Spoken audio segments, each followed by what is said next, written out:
An attempt by John Solberg to have his federal conviction overturned is officially denied. We covered his case extensively in a First Alert investigation. Solberg was arrested and charged in 2019 after a multi-year investigation into his businesses, Standard Pre-Owned and Backwoods Bargains in Suamico and Kaukauna.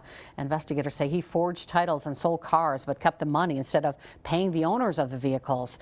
He pleaded guilty to knowingly delivering a promissory note through U.S. mail in order to avoid a trial. He was sentenced in January of 2023 to 30 months in prison with 3 years extended supervision. The 7th Circuit Court of Appeals released an official mandate today saying Solberg did not make a, quote, substantial showing that a constitutional right was violated and denying his certificate of appeal.